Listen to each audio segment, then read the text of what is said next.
Good evening, guys. It is Saturday, June 25th, 10:13 p.m. New York time. Hope everybody's doing well and having a great weekend. And so we are through Brexit and had some just incredible moves to the downside on the euro. We'll touch base on that really quick, but I actually want to talk about a couple of euro pairs here before we talk about the pound pairs.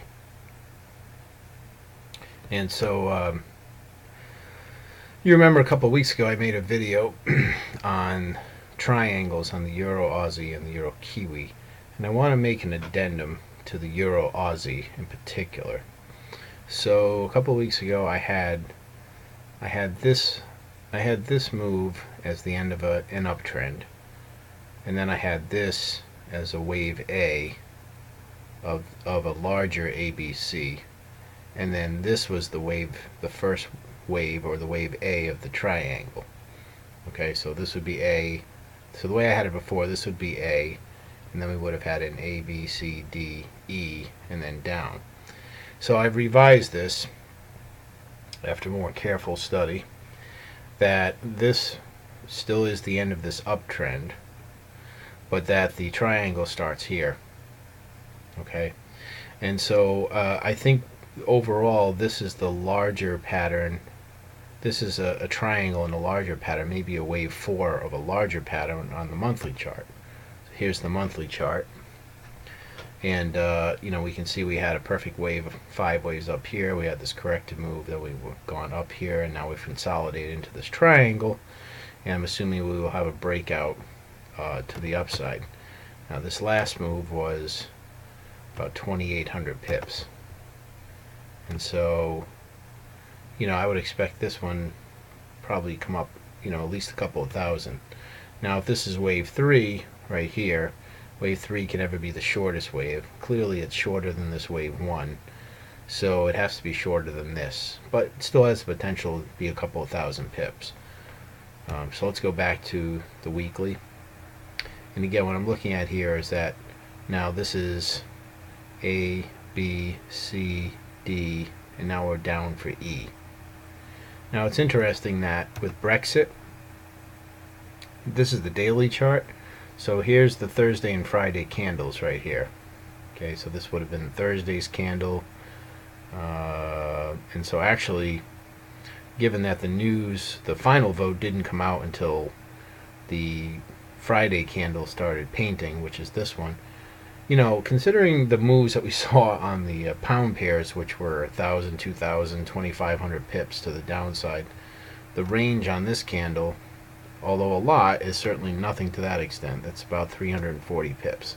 I mean, that's still a big candle, it's a big range, but it's a fraction of what we saw on the pound, which I think is rather telling and potentially bullish for the euro. I mean, I don't know, but from a Fibonacci standpoint, this has this area right here was about the 61.8. So you can see we've gone lower, which is not a surprise given the volatility on Brexit. I didn't measure it, but I would say we're probably around the 78% retracement now. And the triangle is still valid unless it took out this low down here, which it's still a long ways from. So, I mean, even if it came down and touched this trend line, it's still a valid triangle. But, so, anyways, back to the weekly. A, B, C, D, E. And so when this wave finishes, then I am expecting this to move back to the upside. Now, whether it comes down and makes contact with this lower trend line and then goes up, or whether it stops somewhere prior to that, we'll have to see.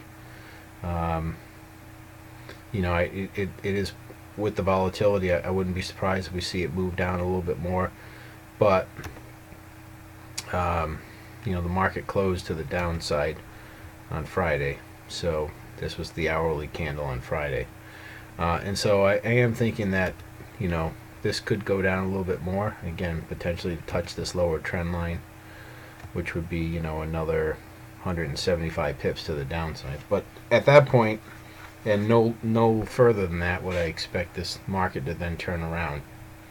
And so I will be looking for a long position at some point when this wave E completes and then moves back to the upside.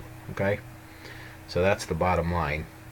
Now, in terms of how I had laid this out a couple of weeks ago, where I was saying this was wave D and that we had another move up and then down.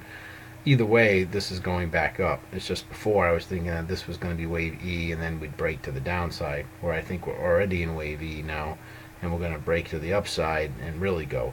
And if we break to the upside and take out this high right here, then that certainly would confirm the triangle is done and we're moving much higher. So the initial target would be to come up and tag this upper trend line. But if it comes in and takes out the beginning of this wave E right here, and then moves higher, then that's going to be very bullish. All right, Euro Kiwi. So the Euro Kiwi, this horizontal line was about where I was initially expecting this to go. However, something very interesting here. Let me drop to a little bit lower time frame. So remember I told you the target, once a triangle is complete, the target is if you want to measure a target from where the triangle completes, which would have been right here at the tip of this candle, and then you measure down from there. So okay, so you say, well, how far should it go? Well, a good rule of thumb is to measure the widest area of the triangle. So from here to here, okay, this is the widest part of the triangle, so let's just measure this. Okay, 1,434 pips, right?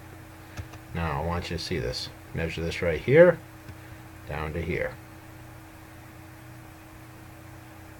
1,441 pips. So within about 7 pips this closed of this distance compared to this distance. So I'm thinking that I'm also going to be looking for a long at some point on Euro Kiwi too. And so, the difference is with the Kiwi, the Euro Kiwi, is that this pattern is already complete and now it will move back to the upside. The Euro Aussie is just at a different place. Okay, so, but either way, I think they're both going up. So I'm going to be looking for longs on Euro Kiwi and Euro Aussie in particular. Okay, so those are the only two I'm going to cover right now. So we'll see. But yeah, so that's what I'm looking at. Okay.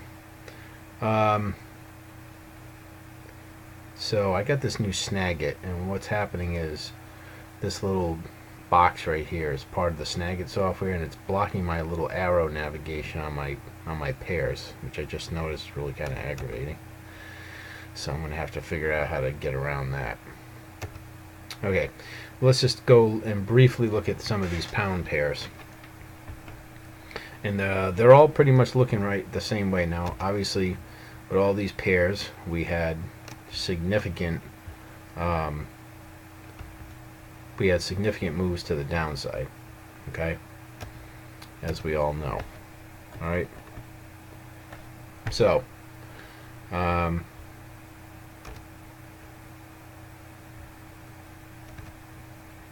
okay, so we're back. All right, so with these pound pairs, as we know, we had significant moves to the downside. I mean, just massive moves. This was the euro yen, the pound yen. After Brexit, 2,710 pips. I mean, just crazy. So as it turns out, this was a corrective move, this leading up to this, and then we had this big sell-off. Well, let's just look. Right now, if you go down to, say, the 15-minute, anywhere between the 10 and 30-minute charts, these look like they're in ABC corrections right now. So A, B, and I expect this to move higher for a wave C before the downtrend continues. Now, I don't know how long these downtrends are going to continue for. Probably for a little bit. I mean, there's very, very, very big news. So, but notice something. So here's pound yen on the 15-minute chart. Here's the pound dollar on the 15-minute chart. Here's the pound Kiwi on the 15-minute chart. Pound Aussie, pound Canadian, pound Swiss. And what do you see? They all have in common. They all have that current shape. Okay. The pound Aussie and the pound Kiwi have a little bit deeper retracement on the wave V's, but they all look almost exactly the same on this time frame, on this 10 to 20 minute time frame. So my guess would be that we're going to see these move higher for wave C. The only one I'm in right now, I did take a long on the pound yen from right about where it is, right about here. And I'm going to give myself a little bit of breathing room in case this goes down a little bit more. But I do expect this to bounce to the upside for a wave C. And, even though this is a low time frame, this should be a nice little move. If it's the same length as wave A, that's 1,000 pips. So, because of the volatility right now. So, I am expecting this to move to the upside, and I may even consider, if I get a little confirmation, depending what the market does when it reopens tomorrow night, to take longs on a couple of these other positions too. And I do think we're going to see some kind of gap on tomorrow night when the market reopens, and I'm hoping that it gaps to the upside, but we'll see, because with the volatility built up after the close on Friday and over the weekend, that we probably will see some early volatility when the market opens. Maybe not, but we've been seeing a lot more of that lately, and I wouldn't be surprised if we see some kind of gap open on Sunday. Okay, so that's where those are at now. The longer term on the pound pairs, it's really hard to know. I mean, weekly chart, we had this long trend up. This could be a wave 3 down. 1, 2, we're in 3, and we're going to go down for a while here. And they all look pretty much like that on the weekly chart. So for now, given the volatility, I'm going to be looking for short-term longs for bounces, and then I'll be looking to potentially resume the downtrends, at least for now. And then we'll see. I think longer term this will be positive for the pound, but I think for now we're going to certainly see downside. So anyways, I just wanted to point those out on these lower time frames on the pound and on that Euro Aussie and Euro Kiwi trade. So that's going to be it for now, guys. Any questions, let me know. Comments, let me know. Skype room, let me know. And hope you guys have a good rest of the weekend and a good trading week coming up. Be careful. It's still going to be probably very volatile conditions, at least into early next week. And high spreads and liquidity might still be a little thin, although I think it will start to all come back into the market as people, let Brexit kind of flush out and see what happens next. So, but it's still probably going to be a really volatile week coming up. So, anyways, guys, take care. Have a good rest of the weekend. We'll talk to you all soon.